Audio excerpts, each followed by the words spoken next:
Oke, bismillahirrahmanirrahim. Assalamualaikum warahmatullahi wabarakatuh.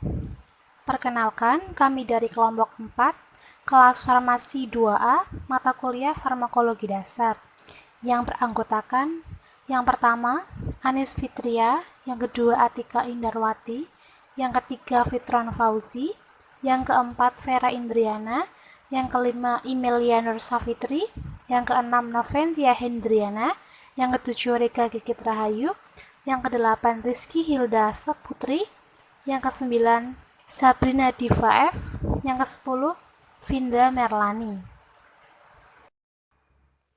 Kita akan membahas tentang toksisitas sianida.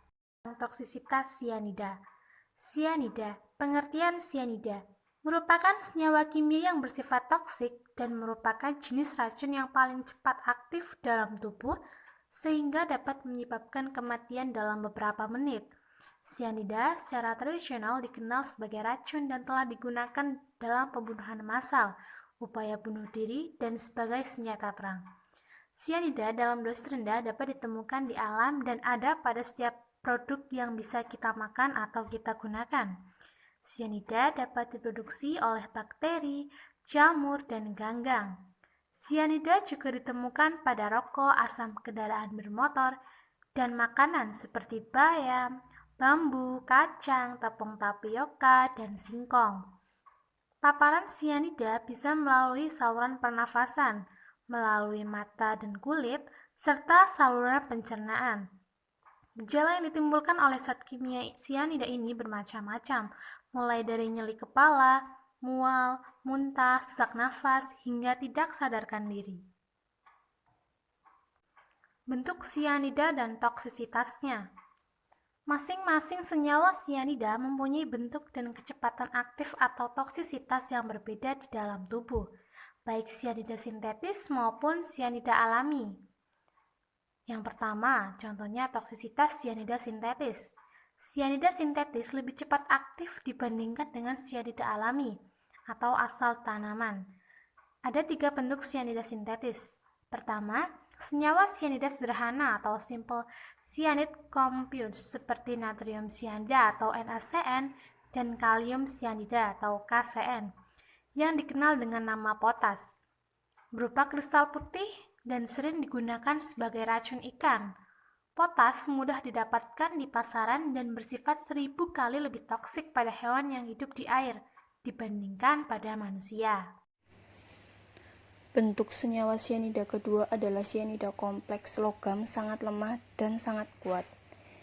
Weak and moderately strong metal cyanide complexes yang secara langsung menghasilkan gas dari suatu asam seperti cyanide amenable to chlorination yang bersifat cepat mematikan atau akut. Bentuk terakhir senyawa sianida adalah sianida kompleks logam kuat. Sianida dalam bentuk ion dan dibebaskan dengan cara reflux distaltion yang menghasilkan sianida kuat. Toksisitas sianida alami atau asal tanaman. Lebih dari 2000 spesies tanaman mengandung glikosida sianogen dengan 11 sampai 25 macam sianogennya, dan candid Q-gan sianidanya bervariasi menurut Keyword 2008. Tanaman tertentu yang mengandung sianogen dapat dikonsumsi manusia. Sebenarnya sianogen bersifat non-toksik, tetapi proses hidrolisis oleh enzim yang terdapat dalam tanaman itu sendiri dapat menghasilkan sianida yang toksik. Menurut Pokanga tahun 2001, sianogen linamarin dalam tanaman ubi kayu pahit atau manihot SQ atau NK Kranz dihidrolisis oleh enzim linamarase dan membentuk sianida yang toksik. Selain aseton sianohidrin sebagai reaksi antara yang tidak stabil. Walaupun ubi kayu pahit mengandung sianida yang cukup tinggi dan dapat menyebabkan keracunan pada ternak, peternak dapat melakukan pengolahan untuk menurunkan kandungan sianida atau detoksifikasi sebelum memberikan kepada ternak. Beberapa cara pengolahan umbi kayu untuk menurunkan kandungan sianida meliputi pengupasan, pengeringan, fermentasi, perendaman, pencacahan, dan penyimpanan. Simptom toksis dan diagnosis. Manifestasi klinis dari keracunan sianida yang sebagian besar merupakan gambaran dari hipoksia intraseluler. Terjadinya tanda-tanda dan gejala ini biasanya kurang dari 1 menit setelah menghirup dan dalam beberapa menit setelah dikonsumsi. Awal manifestasi neurologis termasuk kecemasan, sakit kepala, dan pusing. Pasien kemungkinan tidak bisa memfokuskan mata dan terjadi midriasis yang dapat disebabkan oleh hipoksia. Hipoksia yang terus berlanjut akan berkembang menjadi penurunan tingkat kesadaran, kejang, dan koma. Pada kasus keracunan sianida akut, pasien kemungkinan memiliki kulit normal atau penampilan sedikit asen meskipun jaringan hipoksia dan saturasi oksigen arteri juga mungkin normal.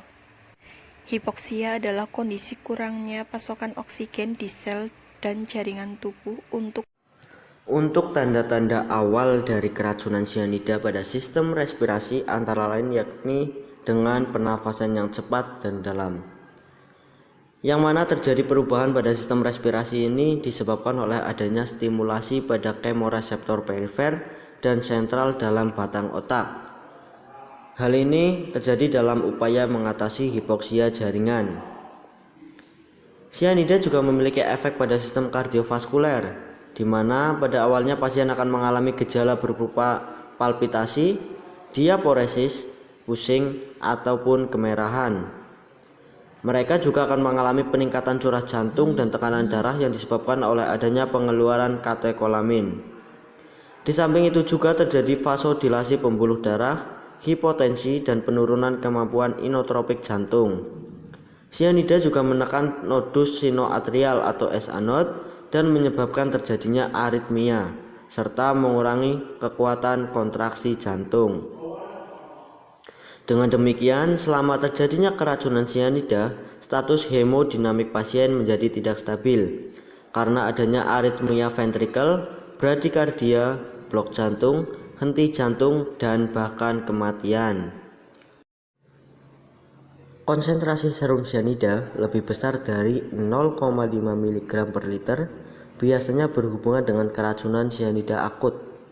Namun, temuan ini sayangnya tidak membantu dalam diagnosis awal dan manajemen keracunan akut karena mekanisme aksi sianida yang cepat dan mematikan. Selain itu, pengukuran kadar serum sianida sering memerlukan waktu beberapa hari, yang mana bergantung pada laboratorium. Dan konsentrasi serum sianida juga tidak berkolerasi dengan derajat keparahan keracunan. Oleh karena itu, pemeriksaan kadar laktat serial sering kali digunakan sebagai cara alternatif untuk menilai tingkat keparahan keracunan sianida. Terdapat beberapa laporan bahwa lebih dari 8 mmol per liter kadar serum laktat dikaitkan dengan keracunan akut dan dapat membantu dalam menentukan kebutuhan untuk terapi antidotal berulang-ulang. Namun, asidosis laktat tidak spesifik untuk keracunan sianida, sehingga diperlukan tes lain yang lebih cepat dan tepat untuk membantu dalam mendiagnosis keracunan ini.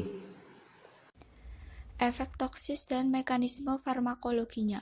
Sianida bersifat sangat letal karena dapat berdifusi dengan cepat pada jaringan dan berikatan dengan organ target dalam beberapa detik. Sianida dapat berikatan dan menginaktifkan beberapa enzim, terutama yang mengandung besi dalam bentuk feri dan kobalt.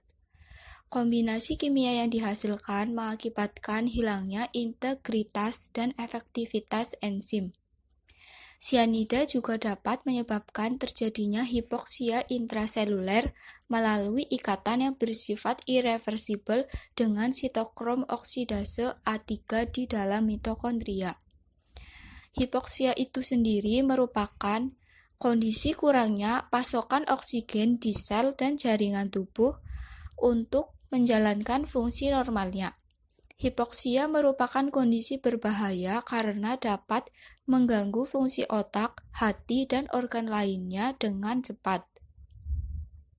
Sitokrom oksidase A3 ini berperan penting dalam mereduksi oksigen menjadi air melalui proses oksidasi fosforilasi. Ikatan sianida dengan ion feri pada sitokrom oksidase A3 akan mengakibatkan terjadinya hambatan pada enzim terminal dalam rantai respirasi, rantai transport elektron, dan proses oksidasi fosforilasi. Fosforilasi oksidatif merupakan suatu proses di mana oksigen digunakan untuk produksi adenosin trifosfat yang biasa kita sebut dengan ATP.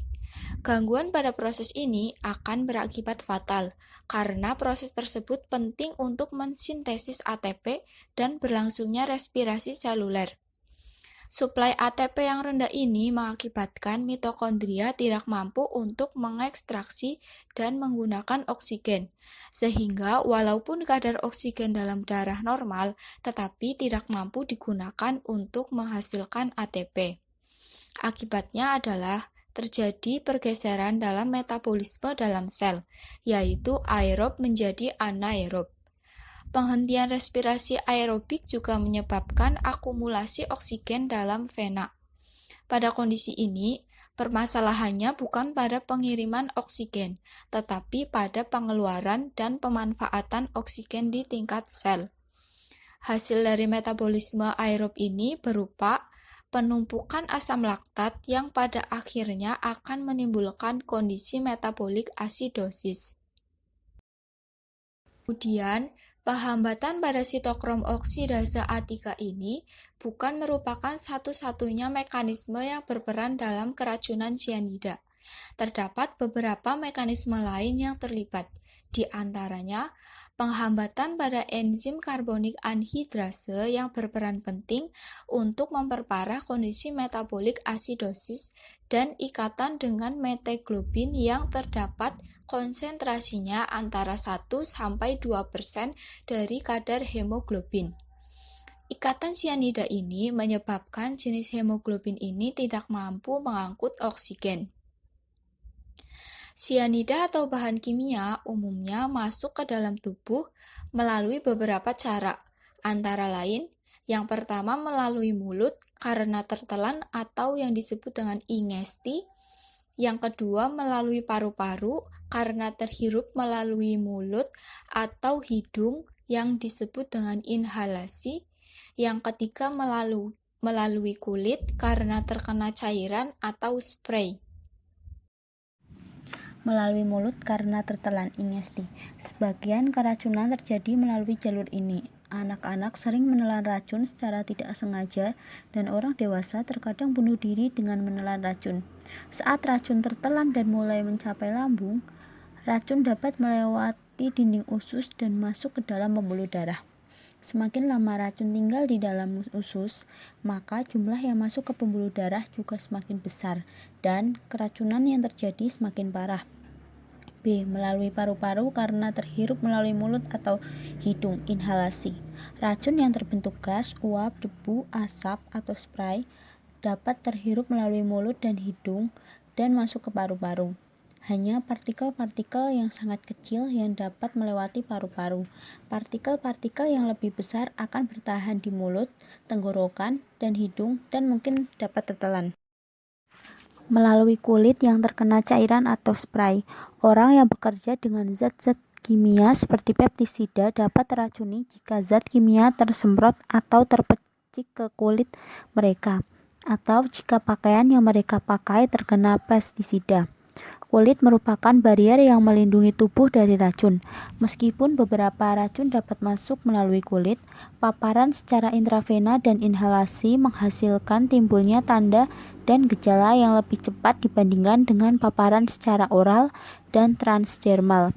Karena rute tersebut memungkinkan sianida untuk berdifusi secara langsung ke target organ melalui aliran darah. Paparan sianida dalam jumlah kecil sering tidak menimbulkan gejala karena di dalam tubuh sianida akan cepat dimetabolisme dan diekskresi melalui ginjal. Sianida ini dengan bantuan enzim rhodonase akan diubah menjadi tiosianat atau bentuk yang lebih aman bagi tubuh, baru kemudian dikeluarkan dari tubuh. Penata laksanaan keracunan sianida. Penanganan pasien keracunan sianida membutuhkan penegakan diagnosis yang cepat dan tepat.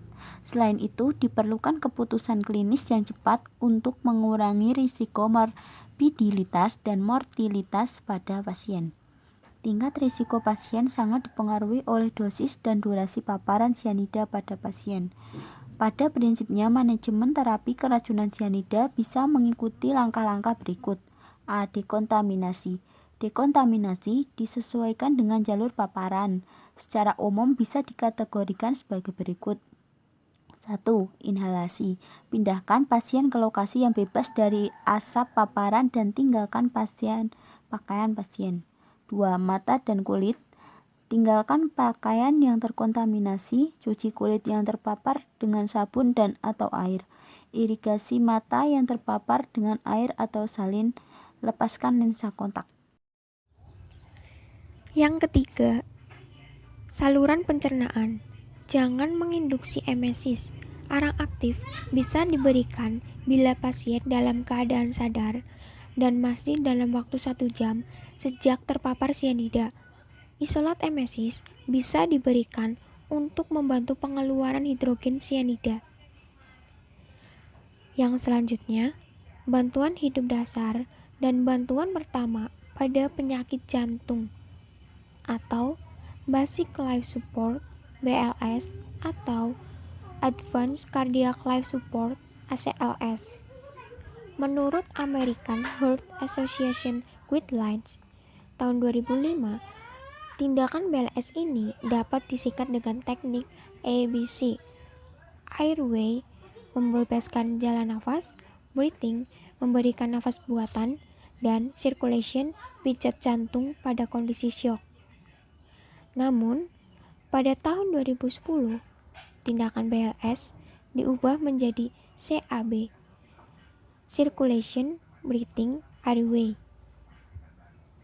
Tujuan utama dari BLS adalah untuk melindungi otak dari kerusakan yang irreversible akibat hipoksia, karena peredaran darah akan berhenti selama 3-4 menit.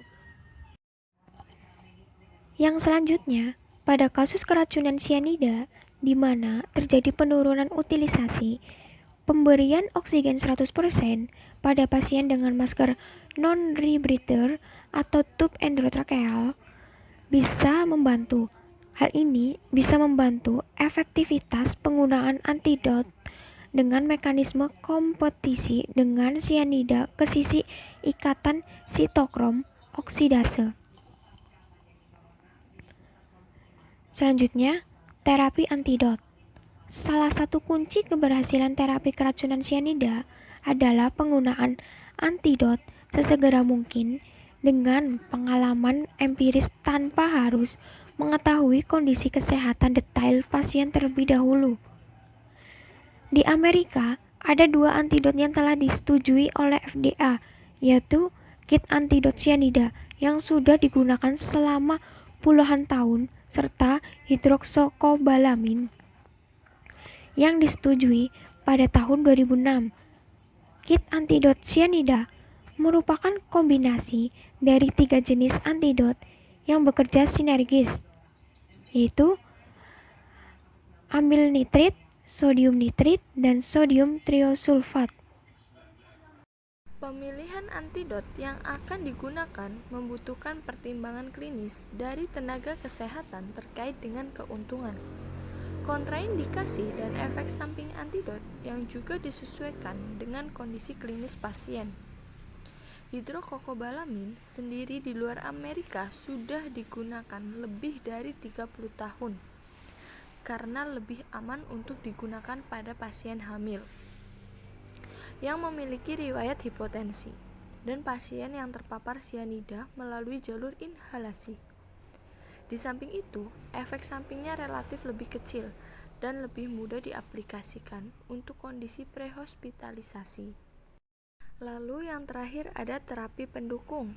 Terapi pendukung yang bisa dilakukan pada pasien adalah dengan cara 1. Memonitor fungsi jantung, pernafasan, dan kardiovaskuler pasien di ruang ICU. 2. Melakukan uji laboratorium untuk memonitor kadar gas dalam darah arteri, kadar laktat dalam serum, tes darah lengkap, kadar gula darah, kadar sianida dalam darah, dan kadar elektrolit. 3. Memonitoring dan terapi aritmia. 4. Monitoring dan terapi efek samping penggunaan antidot. Contoh studi kasus. Keracunan sianida pada hewan dan upaya pencegahannya. Sebenarnya, kasus keracunan sianida pada ternak jarang ditemukan di lapangan, kecuali karena adanya unsur kesengajaan atau disebut dengan kriminal atau keteledoran peternak dalam pemberian pakan. Kebanyakan kasus keracunan sianida terjadi karena pemberian sianida sintetis potas secara sengaja ke dalam pakan. Biasanya, potas yang digunakan berbentuk bubuk karena cukup murah, mudah diperoleh, dan cukup efisien pada dosis rendah. 1-2,5 mg atau kilogram berat badan sudah dapat mematikan hampir semua spesies. Hampir 40% dari 35 kasus keracunan senyawa toksik, yaitu sulfat, nitrat nitrit, klorin, klorida, sianida, rodentisida, seng-fosfit, insektisida DDT, diazinom, temik, klorin, dan klorida. Pada hewan di Indonesia pada tahun 1992 sampai 2005 merupakan keracunan sianida sintetis potas.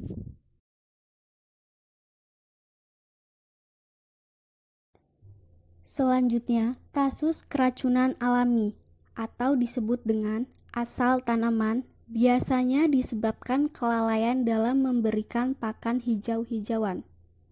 Keracunan tanaman anggrung atau disebut dengan Trema orienta atau IS pada salah satu peternakan di Kalimantan Timur menyebabkan 26 ekor kambing etawa mati. Hal ini disebabkan peternak tidak mengetahui bahwa tanaman anggrung mengandung sianida cukup tinggi dan terdesak kekurangan hijauan atau disebut dengan musim kering, sehingga peternak memanfaatkan hijauan yang tumbuh di sekitarnya sebagai pakan.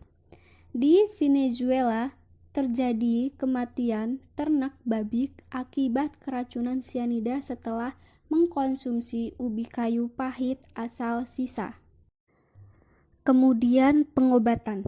Pengobatan dimaksud untuk membantu menstabilkan transportasi oksigen pada sel-sel jaringan dengan cara memecah ion sianida dalam level tinggi atau disebut dengan level berbahaya dengan injeksi sodium nitrit untuk membentuk cismetahemoglobin. Senyawa tersebut kemudian diubah menjadi tiosianat setelah penambahan tisulfat yang secara langsung dikeluarkan melalui ginjal. Pengobatan pada anjing dilakukan dengan injeksi 1% larutan sodium nitrit dengan dosis 25 mg atau kilogram. Berat badan dilanjutkan dengan 25% sodium tiosulfat 1,25 gram atau kilogram berat badan. Kombinasi tiosulfat 660 mg atau kilogram dengan sodium nitrit 22 mg atau kilogram juga efektif sebagai antidota level tinggi. Pencegahan. Untuk mencegah terjadinya keracunan sianida pada ternak, terutama pakan hijauan atau tanaman sianida alami, perlu diperhatikan hal-hal sebagai berikut. Yang pertama, tempat merumput agar terhindar dari resiko keracunan. Kedua, Level glikosida pada rumput yang mengandung sianogen akan meningkat apabila mengalami kekeringan atau kerusakan. Ketiga, tanaman muda berpotensi mengandung sianida tinggi. Keempat, perlakuan pengolahan atau pengeringan pakan hijauan akan menurunkan sebagian besar sianogen. Yang terakhir, kelima, rumput kering atau hay harus berasal dari hasil pemotongan rumput yang tidak berbahaya. Kemudian yang keenam, penggunaan rumput dengan perlakuan silase lebih aman karena bahan toksiknya lebih cepat menurun 1 minggu dibandingkan dengan rumput tanpa silase. Bahan toksiknya akan berkurang sekitar 50% dalam waktu 3 minggu.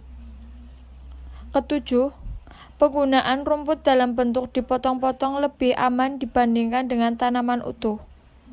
Kedelapan, pemberian suplemen sulfur apabila defisiensi akan menaikkan efisiensi lemak dalam mengubah asam sianida menjadi toksianat yang tidak toksik.